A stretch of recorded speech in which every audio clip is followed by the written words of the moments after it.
तो वह Hindenburg report ने कई बड़े दावे किए हैं। सेबी चेयरपर्सन माधवी बुच पर लगाए गए हैं कई गंभीर आरोप। अडानी ग्रुप से 60 गांठ के आरोप लगाए गए हैं। आरोपों पर सेबी चेयरपर्सन का पलटवार, मेरे निवेश खुली किताब की तरह है, भारतीय निवेशकों को गुमराह करने की साजिश की जा रही है।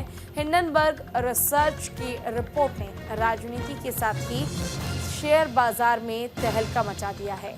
रिपोर्ट ने बड़े दावे किए जिसमें सेबी की चीफ माधवी बुच पर कई गंभीर आरोप लगे हैं। माधवी बुच पर आरोप लगे कि उन्होंने गौतम अडानी की विदेशी कंपनियों में निवेश किया है।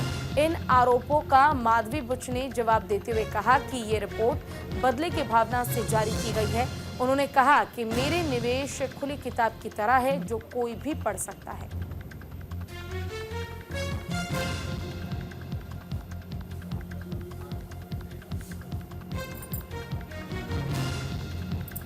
देखिए, भारतीय निवेशकों को गुमराह करने की कोशिश की जा रही है। हिंडनबर्ग के चेयरपर्सन की ओर से क्या कहा गया है। हिंडनबर्ग रिपोर्ट के जरिए बड़े खुलासे किए गए। सेबी चेयरपर्सन माधवी बुच पर गंभीर आरोप लगे हैं और उन्हें अब कटघरे में होना पड़ रहा है। कई सवाल उन पर खड़े हो रहे हैं। आरोपों पर सेबी चेयरपर्सन ने पलटवार किया। उन्होंने कहा है कि मेरे निवेश खुली किताब की तरह है, यानी कि जो मैं निवेश करती हूँ वो बिल्कुल एक ओपन बुक की तरह है। भारतीय निवेशकों को सिर्फ गुमराह करने की कोशिश की जा रही है और ऐसा कुछ भी नहीं है।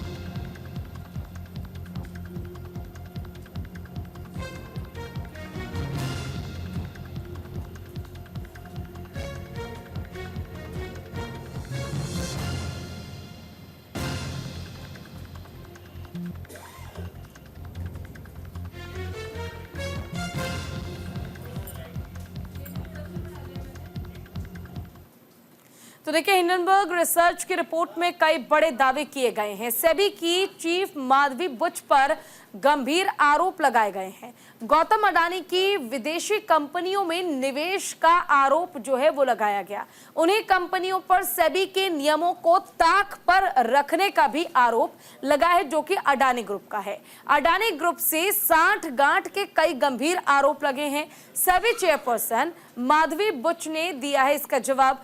बदले की भावना से जारी की गई है रिपोर्ट। माधवी बुच ने यह कहा है, मेरे निवेश खुली किताब की तरह है, कोई भी इसे पढ़ सकता है। रिपोर्ट में जिन कंपनियों का जिक्र है उन कंपनियों में मैं एक्टिव ही नहीं हूं।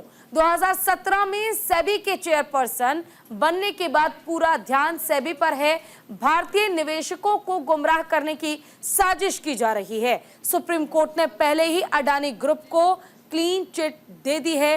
हिंडनबर्ग रिसर्च की रिपोर्ट ने अडानी ग्रुप पर लगाए 24 आरोप। अडानी ग्रुप पर लगे आरोपों पर सेबी चेयरपर्सन का ये जवाब सामने आया है।